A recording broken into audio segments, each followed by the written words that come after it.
In 1981, director Jim Buckley and producer Claire Shields, riding the wave of their groundbreaking 1978 hit at VCX Pictures in New York, launched a cheeky sequel that aimed to capture lightning in a bottle once more in the realm of independent comedy cinema. Determined to build on the cheerleader craze that had captivated audiences, they sought to move beyond the short-form sketches of the era, infusing a lighthearted romp with playful banter, vibrant 1970s aesthetics, and a runtime that felt more like a zany feature than a quick vignette. Drawing from the cultural splash of the original's Dallas Cheer Squad antics and the rising tide of home video curiosity, Debbie Does Dallas Part 2 burst onto screens as a spirited 1981 follow-up, blending nostalgic callbacks with new escapades and earning its place as a cheeky emblem of the golden age of underground film comedy.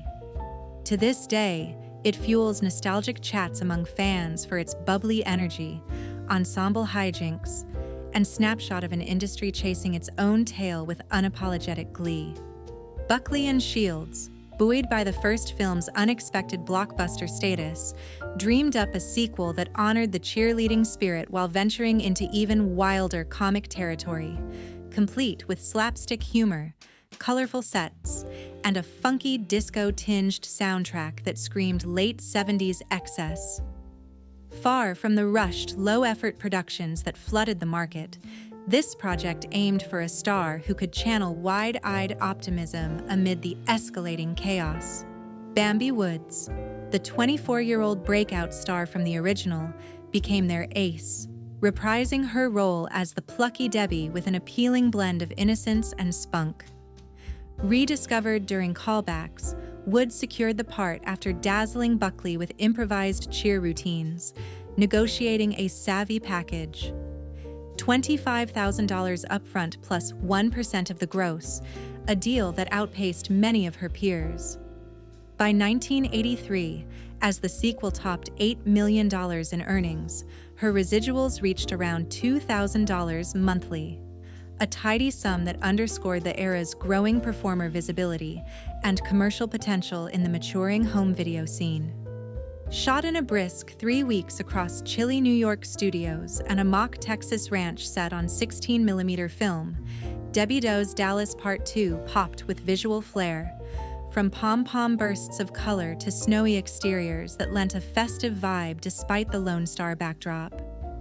In a playful, stylistic twist, scenes stretched with vaudeville-like timing and minimal narration, leaning on physical comedy and ensemble antics to echo the screwball energy of hits like Airplane, rather than traditional adult tropes. The film's comedic undertones built gradually through its 82-minute runtime, hooking audiences with escalating absurdity over linear storytelling. Its brisk length and patchwork of connected vignettes made it a rewatchable favorite in the early VHS boom. The storyline, whipped up by Buckley and a small team of uncredited writers, riffed on the original's cheerleader fundraiser premise while spinning into more eccentric comic adventures. Forgoing a locked script in favor of on-the-fly improvisation, the production thrived on organic humor and unexpected twists.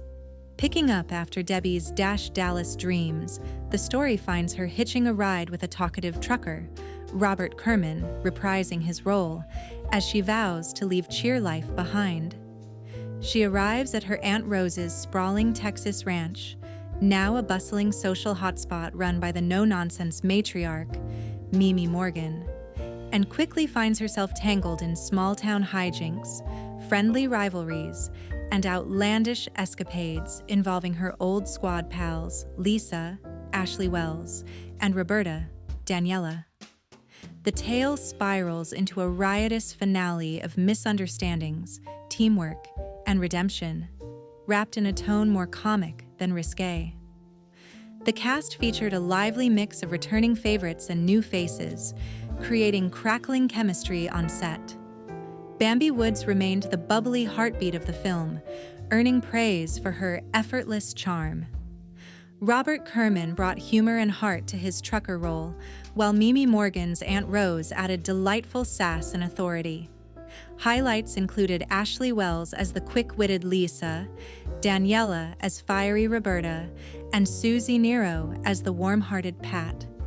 Jeezy Street James rounded out the squad with confident energy, joined by David Sanders as a bumbling deputy and Peter Johns as a flustered guest. Exteriors cleverly faked Texas plains with New York snow, while interiors unfolded in vibrant, neon-tinted sets dripping with disco-era charm. Behind the camera, Buckley and Shields cultivated a collaborative, high-spirited environment, gathering a team of NYC freelancers, VCX veterans, and theater pros. Buckley juggled directing, editing, and cameo gags, channeling a vaudeville vibe that emphasized sharp cuts and physical humor.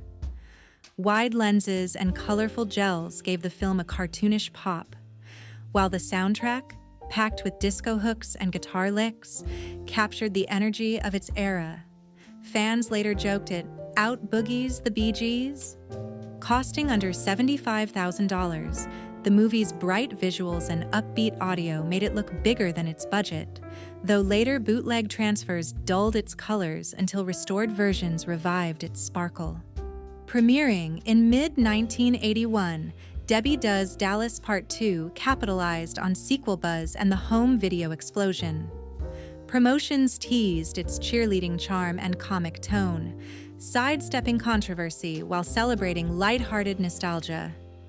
It grossed millions and kept the brand alive for another generation. Genre enthusiasts rate it fondly.